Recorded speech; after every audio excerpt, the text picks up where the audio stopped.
Hello and welcome to CATSweek. I'm Annalise Poorman. At the Bloomington City Council meeting on June 14th, Director of Economic and Sustainable Development, Alex Crowley, and Assistant Director for Small Business Development, Andrea De La Rosa, presented the Annual Tax Abatement and Economic Development Commission report. Crowley explained some of the issues they have with the tax abatement CF1 forms and shared that they hired Stone Municipal to assist them. We've brought in an outside group, Stone Municipal. Adam Stone is on Zoom, or will be.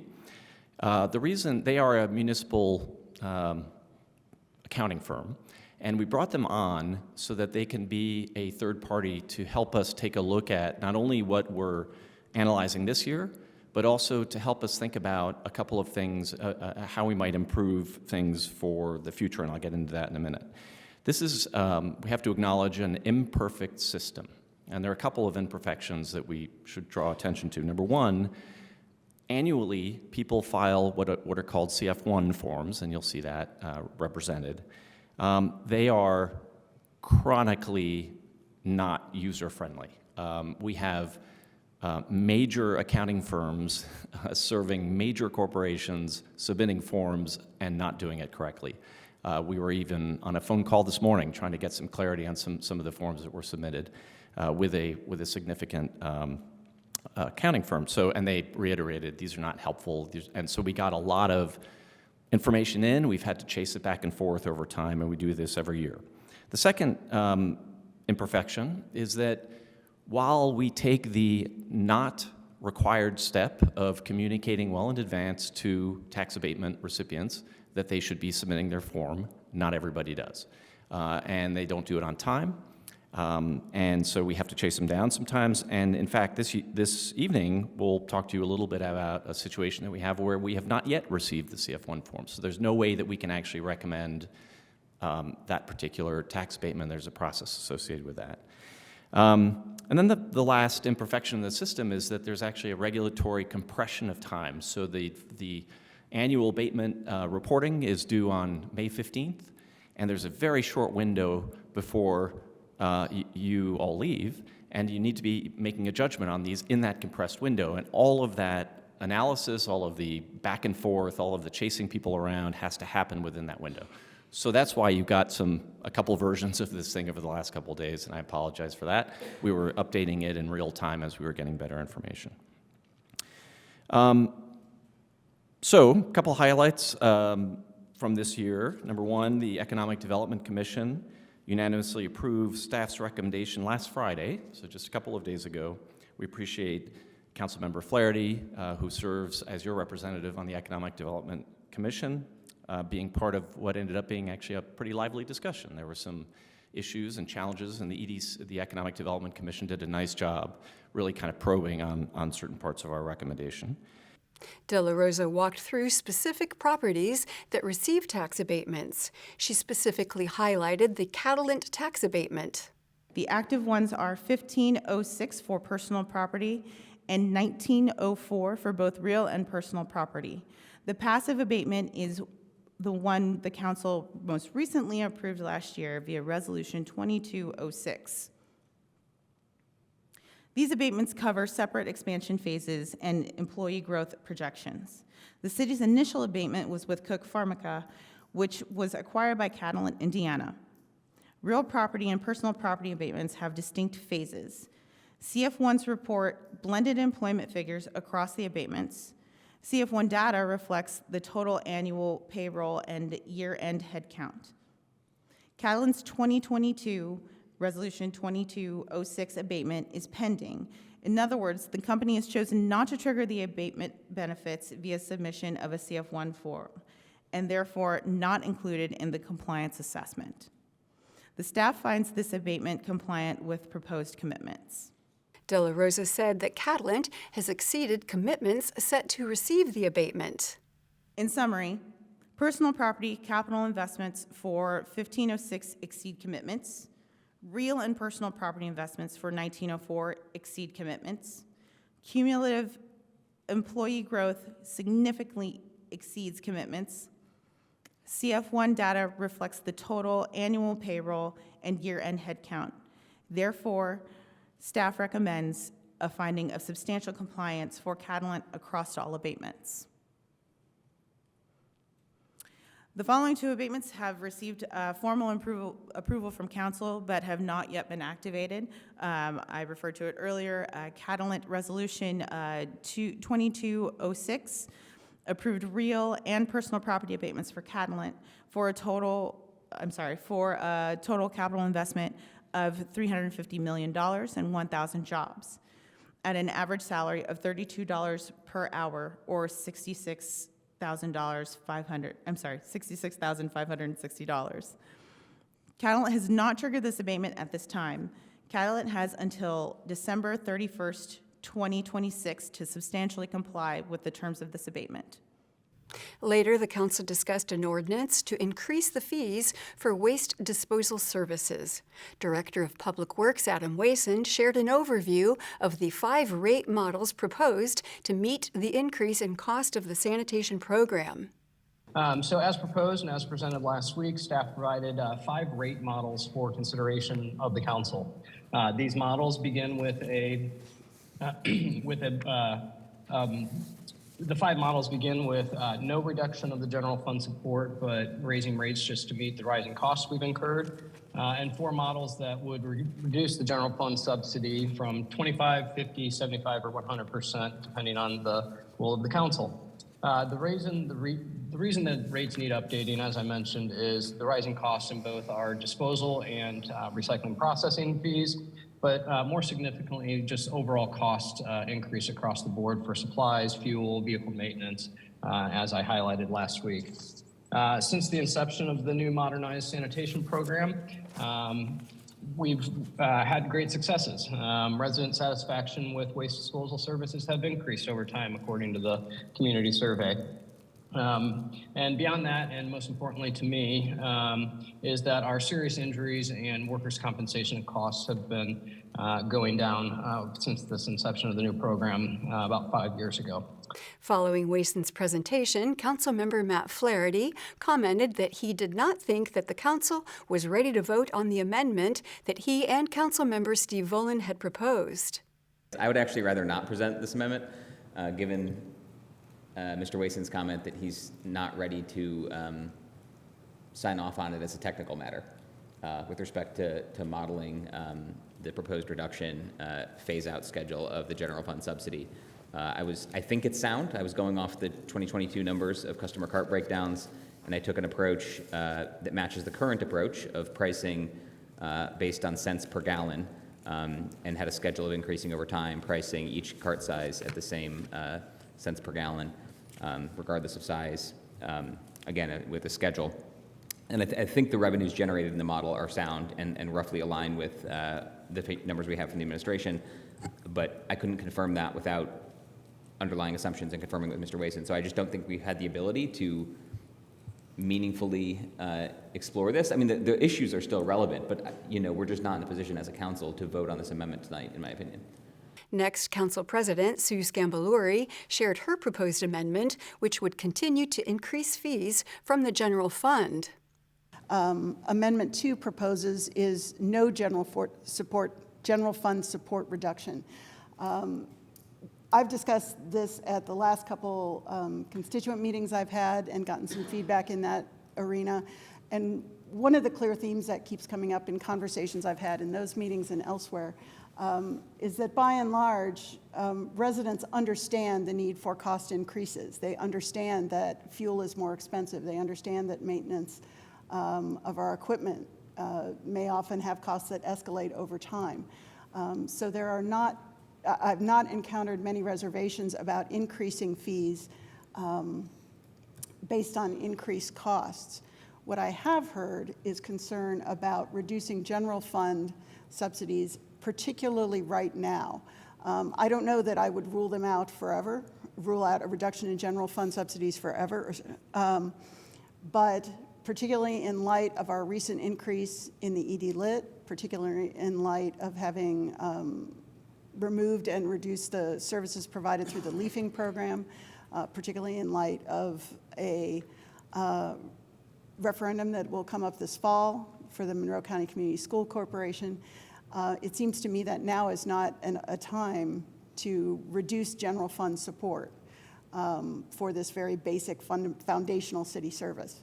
The motion to pass the ordinance with Amendment 2 failed with 3 yes votes, 4 nays, and 1 abstention.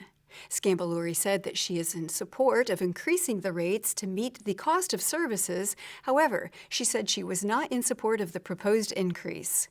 She said she is interested in continuing to discuss the issue to find a better solution. As I've already shared, I support increases in fees that cover cost increases, and I sense a general understanding among residents that costs of trash service increase over time, just as everything else does. So I would certainly support that.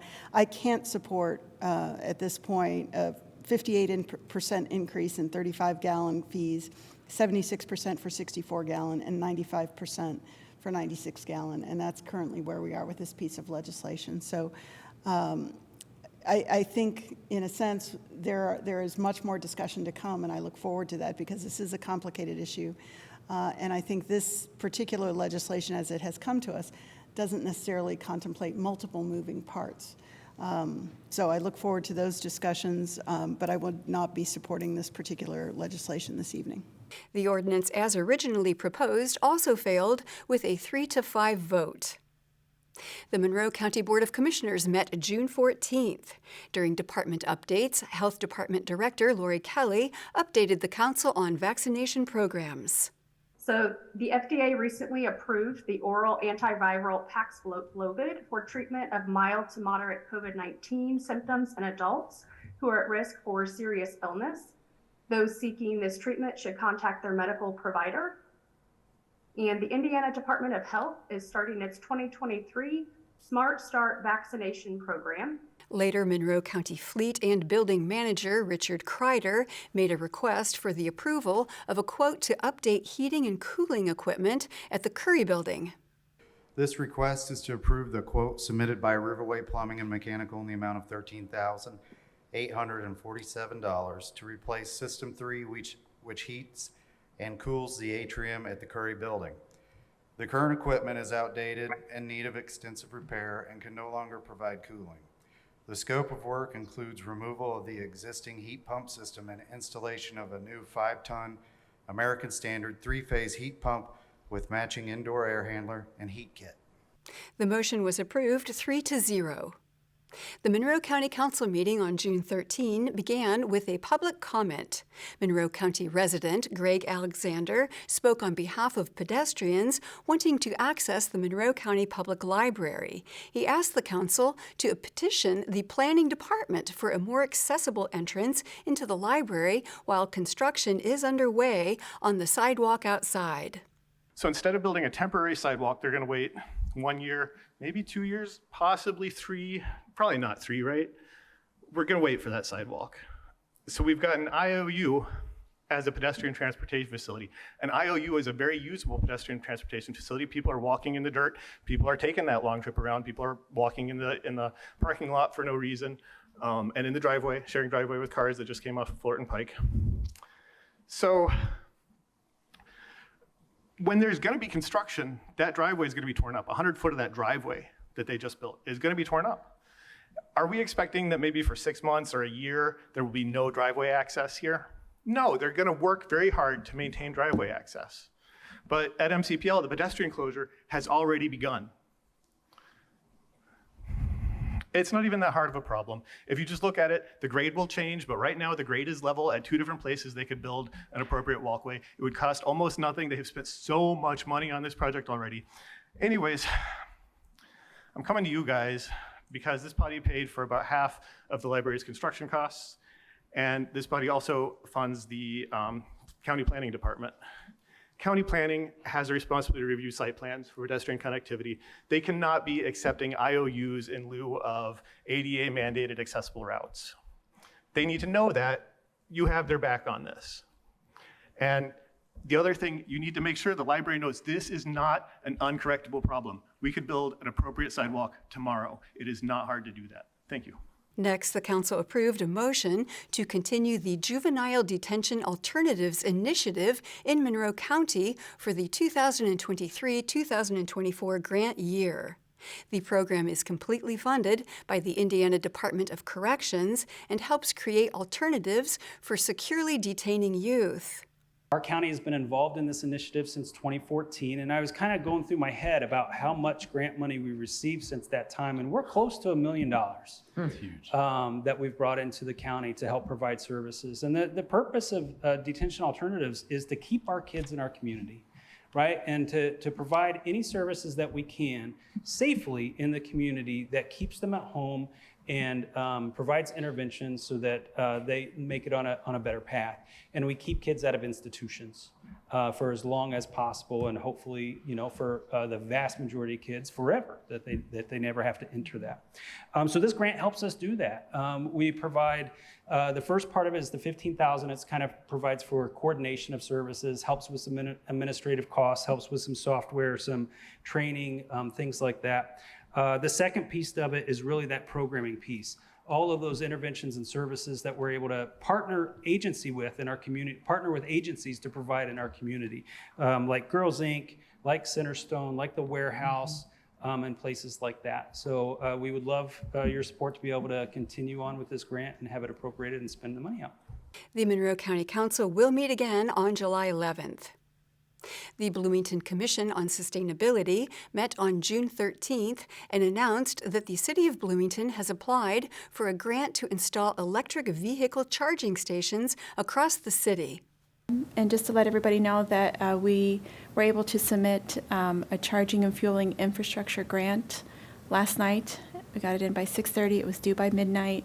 And hopefully we get it. It's to install electric vehicle charging stations all over the city. So keep your fingers crossed that we will be awarded that grant. So it's all public. Mm-hmm. Next, the Commission discussed switching their waste management provider from Republic to Rumpke. Rumpke's landfill is situated closer to the city, allows for more materials to be recycled, and collects methane from their waste, making the waste management company more appealing to the Commission.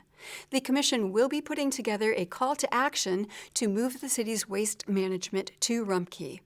There were three main points that make it a no-brainer from my point of view that we switch to, or that the city switches to Rumpke. We just need to figure out who it is that makes that final decision.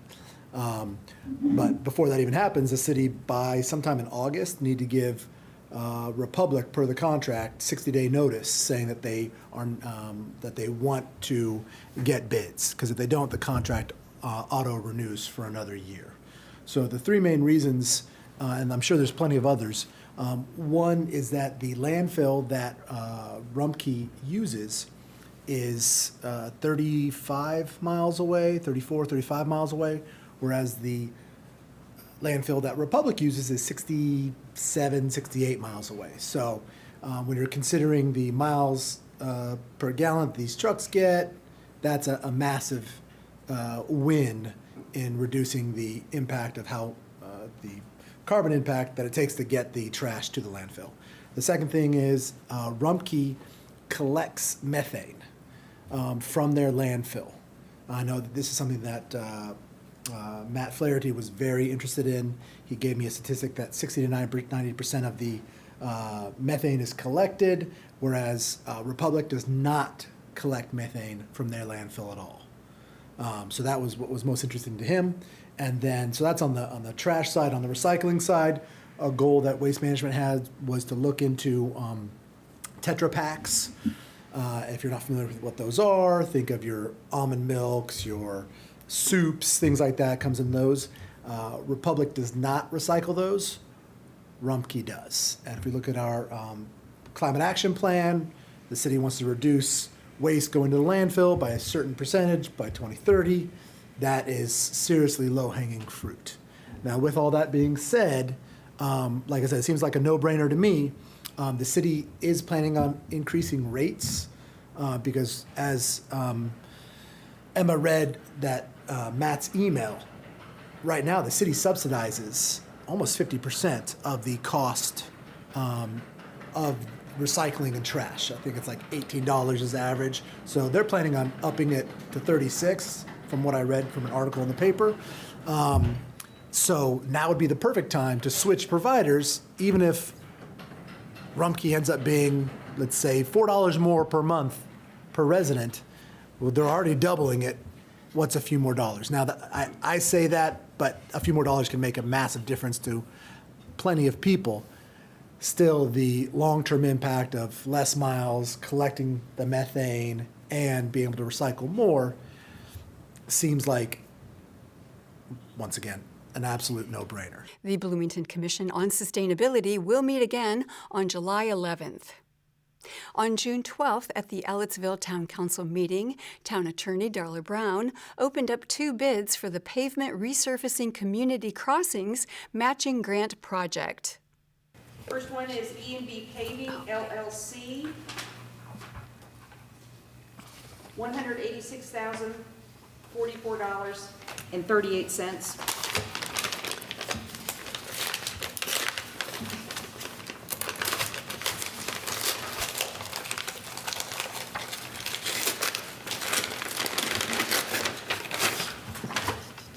The second one is from Milestone Contractors. Total bid is $198,070. So I would suggest that the town council take the matter under advisement, but it looks like one of them, they divided them up into different streets.